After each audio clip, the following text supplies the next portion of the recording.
Hi, Justin Brown, founder, lead investigator of Interface Death, and in this vlog I would like to speak to you about a couple things. Here lately I have been reading up on limited liability when it comes to paranormal teams and why it's important to protect yourself legally when you enter people's homes to do investigations of paranormal phenomena. And the reason why it's important is people are susceptible to being sued, unfortunately. Things can happen, unforeseen things. You may be, liable for damages that you caused physically to the client or the home or the property.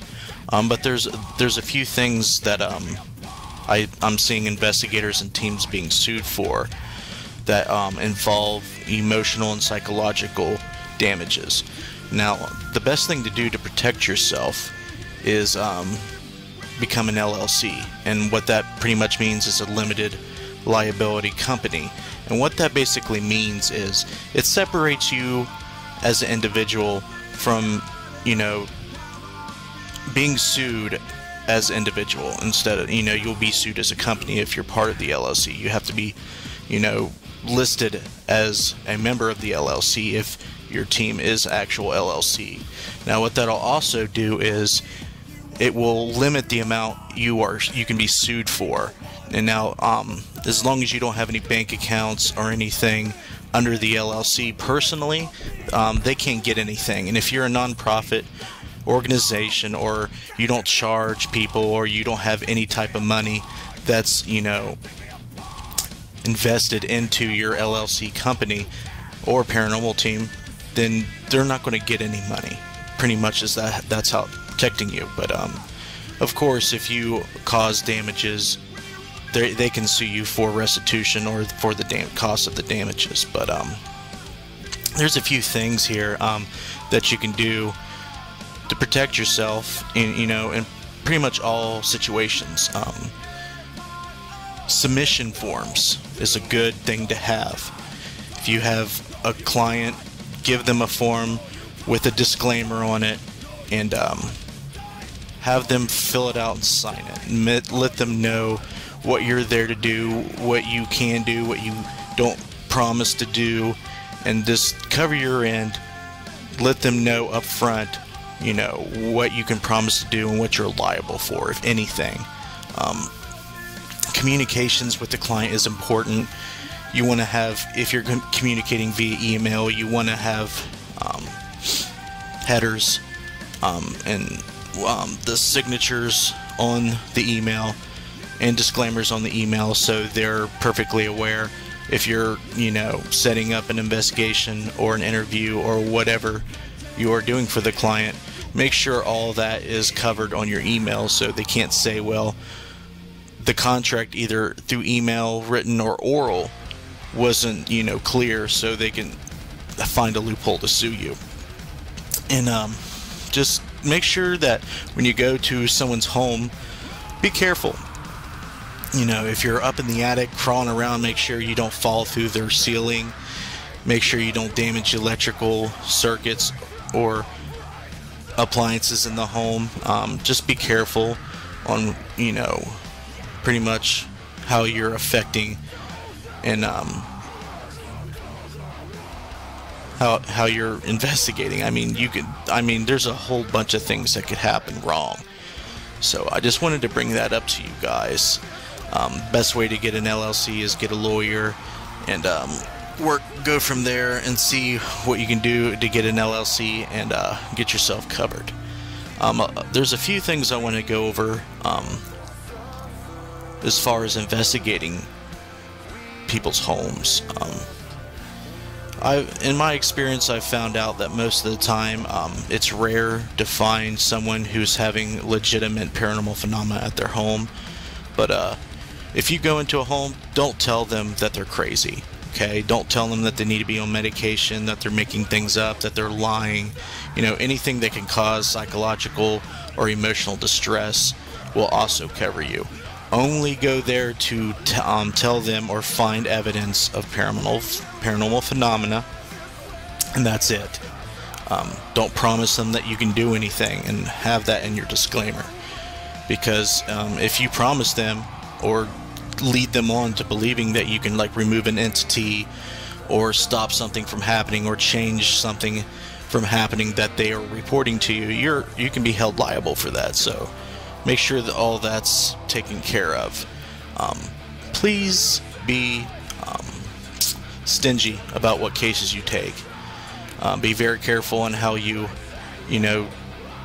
choose cases, how you advertise for services. A big red flag that I've been seeing is people who have already had other paranormal teams come into their home, clergymen, shamans to cleanse the home. If they're telling you that they've had all these people in and nothing's helping, then that's a good indication that you're not going to do anything for them either, and it's really not worth your time to do it unless you see some really good proof that they need help from you specifically.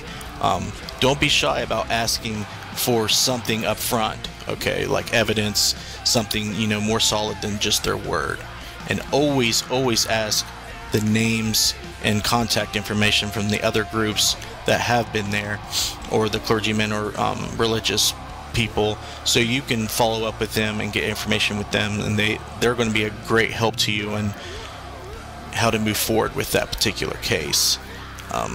Especially, I mean, you don't want to spend money and travel and your time going to a place to find out that you just could not help them and there was no real way you could help them.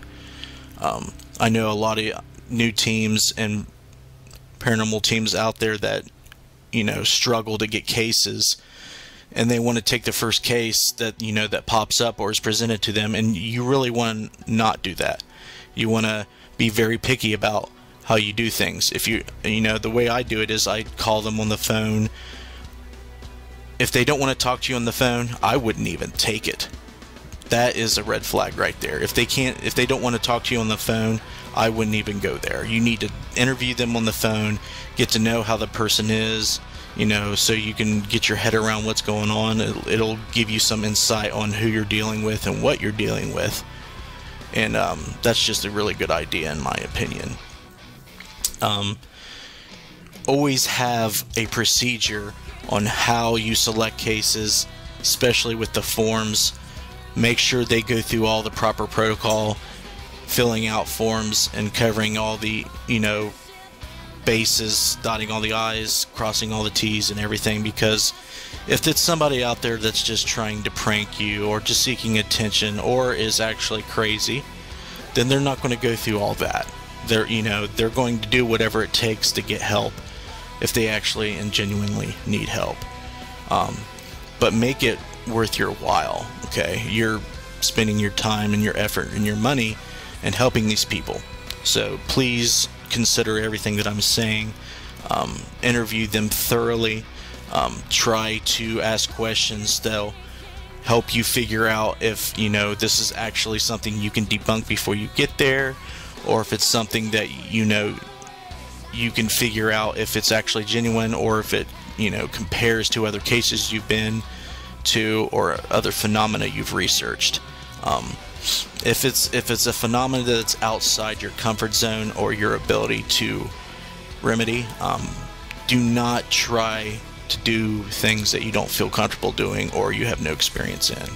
Demonic activity, severe poltergeist activity, things that can follow you home or potentially hurt your team members or other people that are close to you. If you see evidence of those types of things, by all means just back away, because what's going to end up happening is you're not going to help them and you're going to end up screwing yourself over in the process. I mean, I know you want to research and figure out things and experience things, but from my point of view and reality, that there's things out there that's just could be over your head. Okay.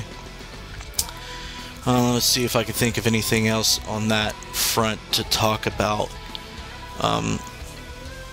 You just want to, when you go in there, you just want to be very, objective and systematic on how you do it. Do it the same way every time, and be picky about how you do it. On that, on another note, we are trying to gear up for the summer of 2015 with our documentaries. I am looking at a particular location in Waynesville County, or it's at the I think the county is Warren County, and the town's called Waynesville. Now, a lot of people think that this little burg in Warren County is the most haunted town in Ohio, and everyone seems to claim that, but there's a lot of rich history there. There's like over 200 historical buildings that date back to the early 1800s, late 1700s, and it's a huge site for Quakers, and there's just a lot of ghost stories tied up with the history there.